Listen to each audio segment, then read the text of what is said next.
কাছে এই প্রশ্ন আসে যেগুলো উত্তর না দিলে হয়তো শ্রোতারা মন খারাপ করবে। এই জন্য প্রশ্নটা হচ্ছে বর্তমানে এই জাতীয় সঙ্গীত, এটা আমি খুব একটা মৌলিক বিষয় মনে করি, এটা গৌণ বিষয়, কিন্তু তারপর এটা নিয়ে কথা উঠেছে। তো এটা সম্পর্কে বলতে হলে কিছু ঐতিহাসিক পটভূমি বলতে হবে, তা নাহলে জিনিসটা আপনার বুঝে আসবে না। এটার ঐতিহাসিক পটভূমি হচ্ছে যে 1905 সালে বঙ্গভঙ্গ হয়েছিল এবং 11 সালে আবার অ্যানালমেন্ট, বঙ্গভঙ্গ রহিত। এই জিনিসটা আপনাকে জানতে হবে, তাহলে আপনি আমাদের জাতীয় সঙ্গীতের বিষয়টা আপনি ভালো বুঝতে পারবেন। বঙ্গ হলো পূর্ব বাংলা, পশ্চিম বাংলা, এইটা হলো বঙ্গ। তো এইটা 1905 সালে এটাকে ভাগ করা হয়েছিল। এটা ভাগ করে আমাদের পূর্ব বাংলার আসাম, এই দুইটাকে মিলিয়ে একটা প্রদেশ করে ঢাকা তার রাজধানী, এভাবে একটা প্রভিন্স করা হয়েছিল। তো এটার ব্যাপারে লর্ড কার্জন, এই যে ঢাকায় কার্জন হল আছে না, এই লর্ড কার্জন উনি 1904 সালে যখন এই পূর্ববঙ্গ, তারপরে ঢাকা, চট্টগ্রাম, রাজশাহী এইসব অঞ্চল ভিজিট করতে আসেন, তখন এই সমস্ত অঞ্চলের অবস্থা দেখে তিনি বলেন যে বাংলা, বিহার, উড়িষ্যা তিনটা মিলিয়া বিরাট একটা দেশ, কলিকাতার রাজধানী, সেখান থেকে এগুলোর শাসন করা আসলে কষ্টকর।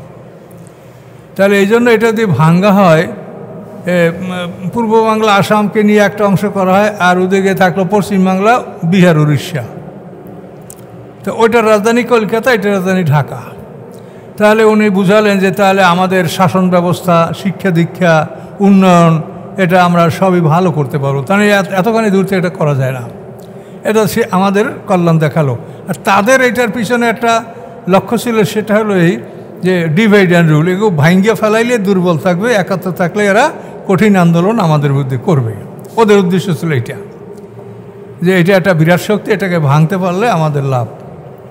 তো ওরা এভাবে সে করেই ফেলল। লর্ড কার্জন যখন ছুটিতে গেছেন, তখন একজনকে দায়িত্ব দিয়ে গেছেন, তার নাম হলো এমপি হিল। তো এমপি হিলকে উনি দায়িত্ব দিয়ে উনি ছুটিতে গেছেন। তো এমপি হিল এই বিষয়টাকে মোটামুটি গুছিয়ে কাগজপত্র যেভাবে রেডি করা লাগে এটা করছেন। তো উনি ফিরে আসার পর ওনাকে সব কিছু দেখালেন। তো উনি এটাকে ন্যায়সঙ্গত মনে করলেন এবং ইতিমধ্যে এটাকে সচিবের কাছে, মন্ত্রিপরিষদে সচিবের কাছে পাঠানো হয়েছে এই প্রস্তাবগুলি, এবং এগুলি চূড়ান্ত হয়ে 1905 সালের 16ই অক্টোবর এই ডিক্লারেশন হলো যে বঙ্গভঙ্গ, বঙ্গটা বিভক্ত করা হলো। পূর্ববঙ্গ, আসাম, এটা একটা প্রদেশ, প্রভিন্সের রাজধানী ঢাকা, আর ওই তিনটা ওদিকে থাকলো পশ্চিমবাংলা, বিহার, উড়িষ্যা। এইটা করার সাথে সাথে হিন্দুরা এমনভাবে ক্ষিপ্ত হয়ে গেল, মানে সীমাহীন অবস্থা। তারা চরমভাবে এর বিরুদ্ধে আন্দোলন করতে লাগলো এবং তারা জনসাধারণকে বোঝাতে চেষ্টা করলো যে আমাদের ইন্ডিয়া, তাদের আন্দোলনটা ছিল অখণ্ড ভারত, অল ইন্ডিয়া কংগ্রেস, এদের উদ্দেশ্য অখণ্ড ভারতকে আমরা, ব্রিটিশ থেকে আমরা অখণ্ড ভারত সাধন করব। কিন্তু মুসলমানরা তো আগেও বলছি যে জিনিয়া সাহেব দেখলেন যে দুইটা জাতি যদি আমরা হিন্দুদের সাথে একসঙ্গে আন্দোলনকে দেশ স্বাধীন করি, আমরা আবার গোলাম হব, আমরা কিছু পাবো না। তখন উনি কিন্তু দুইটা জাতি, টু নেশন থিওরি উনি দিলেন। এই টু নেশন থিওরির ভিত্তিতে দুইটা দল হলো 1885-তে কংগ্রেস, 1906 সালে মুসলিম লীগ ঢাকায় নবাব স্যার সলিমুল্লাহ বাহাদুরের মানে নেতৃত্বে। তো এইভাবে দুইটা জাতির 1947 সালে যখন ভোট দেওয়া হলো প্রথম মহাযুদ্ধের পরে, তখন এই হিসেবে দুইটা দেশ ভাগ হয়ে গেল, যেখানে মুসলিম লীগ যেগুলো এটা মুসলিম লীগ, কংগ্রেস যেগুলো এটা ভারত, ইন্ডিয়া। তো এখন এরা এই যে আন্দোলনটা করছে, আন্দোলনটা তারা এভাবে করছে, এটাকে তারা একটা শোক দিবস, 16ই অক্টোবর শোক দিবস, এই দিনে তারা উপবাস করতো, খানা খাইতো না, রোজা রাখতো এবং ভয়ঙ্কর আন্দোলন, ব্রিটিশ বিরুদ্ধে আন্দোলন, এবং জনগণকে বুঝাতো যে ইন্ডিয়া আবার আমাদের এই বাংলা, এটা মা, কাজে একে বিভক্ত করা হলো মাকে জবা করা, মাকে হত্যা করা। কাজে তোমরা কি মাকে হত্যা করবে, তোমরা দেশভঙ্গ করবে? তো এই আন্দোলনে জমিদাররাও এটার বিপক্ষে, তারা বলল যে আমাদের জমিদারি তাহলে কতক থাকবে ভারতে কলকাতায়, আবার কতক থাকবে বাংলাদেশে, তাহলে আমাদের জন্য ভীষণ সমস্যায় পড়ব।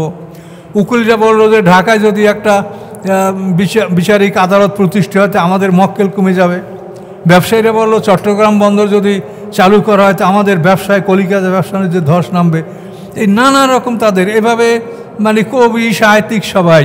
তো এখন আমাদের এইভাবে তারা করলো এবং তারা অসহযোগ আন্দোলন করলো। অসহযোগ মানে হলো যে ব্রিটিশের কোনো পণ্য আমরা গ্রহণ করব না, তাদের কোনো পণ্য আমরা গ্রহণ করব না, আর আমরা তাদের সেবা দিব না। আমাদের নাপিত ধোপা, তারপরে কুলি মজুর মেথর, এগুলি তো আর ইংল্যান্ডের লোক কেউ করে না। কাজে এই সেবা আমরা তাদের দিচ্ছি, কাজে আমরা আমাদের এই সেবা দেব না, আর তাদের পণ্য আমরা গ্রহণ করব না। এইভাবে কঠিনভাবে তারা কিন্তু অসহযোগ আন্দোলন করলো। এই সময় রবীন্দ্রনাথ ঠাকুরও তার যে ক্ষমতা, কবিত্ব, তার গান, এইটার দ্বারা উনি এই কথা বললেন, আমার সোনার বাংলা আমি তোমায় ভালোবাসি। এই যে সোনার বাংলা, দুই বাংলা এক বাংলা, এই সোনার বাংলা। এবং একে তিনি বললেন কি মা, ও মা তোমার আকাশ তোমার বাতাস, মা বলে বুঝাতে লাগলেন যে এটা মা। তো যাই হোক, এইভাবে আন্দোলনের মুখে শেষ পর্যন্ত 1909 সালে লর্ড মিন্টু ভারতীয়দের হিন্দুদের আন্দোলন এটা সমর্থন করে শেষ পর্যন্ত এই বঙ্গভঙ্গ রোহিত এটার জন্য তারা পরিকল্পনা গ্রহণ করলেন। কিন্তু এটা করলে যে মুসলমানরা মারাত্মক ক্ষিপ্ত হয়ে যাবে, এবং স্যার সলিমুল্লাহ বাহাদুর এটার নেতৃত্বে ছিলেন, তিনি বা কী বলবেন, এইভাবে তারা একটা বিভিন্ন চিন্তার মধ্যে ছিল। কিন্তু তারপরও বিভিন্ন যুক্তি তর্ক যাচাই বাছাই করে শেষ পর্যন্ত যখন লর্ড হার্ডিঞ্জ আসলেন, ওনার পরে এই লর্ড মিন্টুর পরে, এই যে ঢাকা মিন্টু রোড, এই যে হার্ডিঞ্জ আপনাদের, এই লর্ড হার্ডিঞ্জ উনি কিন্তু এই অ্যানালমেন্ট অর্থাৎ বঙ্গভঙ্গকে উনি রদ করছেন। এই লর্ড হার্ডিঞ্জ তাকে তারা বুঝালো যে বঙ্গভঙ্গ করলে আমরা মানে বাঙালি হিন্দুরা আমরা মাইনরিটিতে পড়ে যাচ্ছি। পূর্ববঙ্গে আমরা হিন্দুরা মাইনরিটি, পশ্চিমবঙ্গে আমরা মাইনরিটি হয়ে যাচ্ছি। কেন হয়ে যাচ্ছি? যে আমাদের সাথে বিহার উড়িষ্যা আছে। এখন বিহার উড়িষ্যার লোক তো বাঙালি না, তাহলে আমরা বাঙালি কটা? তাহলে আমরা ওখানেও মাইনর, এখানেও মাইনর, আমাদেরকে এত বড় বিপদে আপনারা ফেলবেন। শেষ পর্যন্ত তারা রাজি হলো যে আমরা বঙ্গটা আমি রদ করব। তো এই রদের জন্য তারা পরিকল্পনা গ্রহণের কাজ আগালো, এবং লর্ড মিন্টুর পরে আসলো লর্ড হার্ডিঞ্জ। আসার পরে এটা নিয়ে অনেক চিন্তাভাবনা তারা করলো, তারা কাজটা করলো, কিন্তু খুব গোপনে রাখলো যে এইটা যদি প্রকাশ করা হয় তাহলে এদিকে মুসলমানরা ক্ষিপ্ত হবে আবার, তাহলে কি করা যায়। শেষ পর্যন্ত তারা মুসলমানদেরকে খুশি রাখার জন্য এই বঙ্গভঙ্গ রদ করা, এটার সাথে তারা আর একটা কাজ করলো যে কলকাতা ছিল কিন্তু তখন ইস্ট ইন্ডিয়া কোম্পানির রাজধানী। ওরা সেরকম চিন্তা করলো তাহলে আমরা মুসলমানদেরকে খুশি করার জন্য এই কলকাতা থেকে রাজধানীটা আমরা দিল্লিতে নিয়ে যাই, তাহলে মুসলমানরা খুশি হবে। আর দিল্লির সাথে সারা ভারতের রেল যোগাযোগ ভালো আছে, অন্য কোনো ডিস্ট্রিক্টের সাথে অত রেল যোগাযোগ নাই, তাহলে মুসলমানরা খুশি হবে, যেহেতু তারা শত শত বছর দিল্লিতে বসে এই দেশ শাসন করছে। আর এই মুসলমানদেরকে খুশি করার জন্য তারা ওখান থেকে রাজনীতি দিল্লিতে নিয়ে গেল, আর এই বঙ্গভঙ্গ অ্যানালমেন্ট রহিত করে দিল। এবং এটা 1911 সালে লর্ড হার্ডিঞ্জ, উনি তো লর্ড, আর ওদিকে পঞ্চম জর্জ ইংল্যান্ডের, উনি স্বয়ং আইসে এটা ঘোষণা করে দিল যে বঙ্গভঙ্গ রহিত করা হলো। এই বঙ্গভঙ্গ রহিত করার পরে এই বিষয়টা এতই বেদনাদায়ক ছিল মুসলমানদের জন্য যে স্যার সলিমুল্লাহ বাহাদুর এই ঘটনায় তিনি অসুস্থ হয়ে পড়েন, এবং পরে তিনি এই ঘটনায় মারা যান। এতই বেদনাদায়ক ছিল যে আমাদেরকে মাত্র 6 বছরের জন্য, 5 থেকে 11, এই মাত্র 6 বছরের জন্য, মানে 1911 সালে 11ই ডিসেম্বর এটা অ্যানালমেন্ট অর্থাৎ এটাকে রহিত করা হলো বঙ্গভঙ্গ, আবার 2 বঙ্গকে এক করে দেওয়া হলো এই দুঃখে, এই বেদনায়। তো এখন এই যে আমাদের জাতীয় সঙ্গীত, এটার প্রসঙ্গ হলো এইখানে।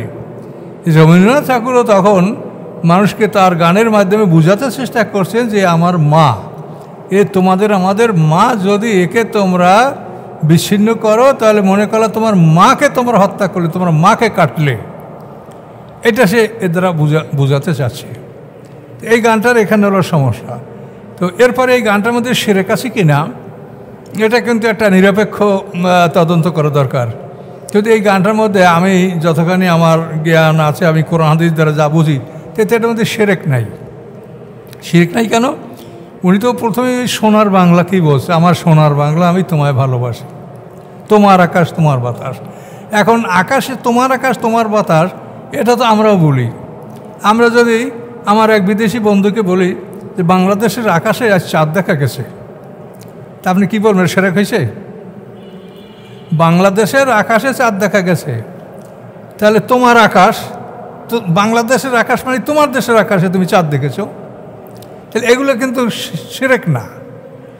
শিরক হলো আপনি সৃষ্টিকর্তাকে সৃষ্টি না করেন, আল্লাহ অন্যকে শ্রদ্ধা করেন, মানুষকে পদার্থকে শ্রদ্ধা, এগুলো হলো শিরক। এটা তো এটা শিরক না। এভাবে আমরা সবসময় কথা বলে থাকি, গাছের ছায়ায় বৈশা প্রাণটা জুড়ে গেল, ছায়া গাছের এমনকি শিরক হলো।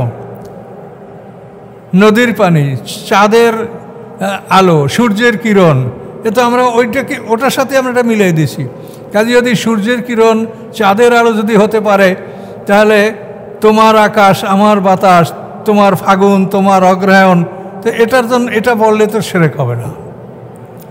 তো এখন এটা জাতীয় সঙ্গীত থাকবে কি থাকবে না সেটার ব্যাপার আমার না, আমি রাজনৈতিক কোনো ব্যক্তিত্ব না। আমার শুধু বলার বিষয় যে এটা আপনারা বোঝেন যে এই বিষয়টা এভাবে হয়েছে, কিন্তু আর এইটার যে ভার্সন, এটার যে মূল বক্তব্য, এর মধ্যে শিরক নাই। অনেকেই মনে করেন যে মা তো ওই ভারতকে ওই বাংলাকে বলা হয়েছে, এখানে মা তাদের কোনো দেবদেবীকে বলা হয়নি।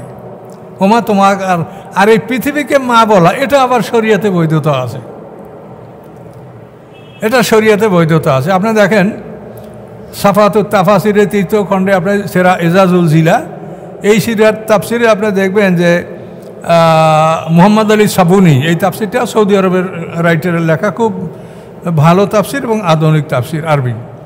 তো এই তাফসিরে উনি একটা হাদিস এনেছে যে তাহাফাজু মিনাল আরদি ফাইন্না উম্মুকুম, তোমরা পৃথিবীর ব্যাপারে যত্নবান হও, পৃথিবী তোমাদের মা। এবং এই কথাটা উনি ওই হাদিসটা উনি ওনাকে আনছেন, আপনারা যাচাই বাছাই করে দেখেন হাদিস কি সহি না গাইছে। যদি আমাকে জিজ্ঞাসা করেন আমি বলতে পারবো না, আমি বলবো যে হাদিসটা এখানে আছে, আপনারা দেখে নেন। তবে এই হাদিসের সাথে কোরআনের তাফসিরেরও যোগ আছে, তার কারণ তাফসিরে অনেক জায়গায় কথা বলা আছে যে আল্লাহর সৃষ্টি জোড়া জোড়া, তো আকাশ পৃথিবী এক জোড়া। এর মধ্যে আকাশ হলো পিতৃতুল্য, পৃথিবী হলো মাতৃতুল্য। পিতার পানি ছাড়া যেরকম মা গর্ভবতী হয় না, ওইভাবে আকাশের পানি ছাড়া পৃথিবী কিছু উৎপন্ন করে না।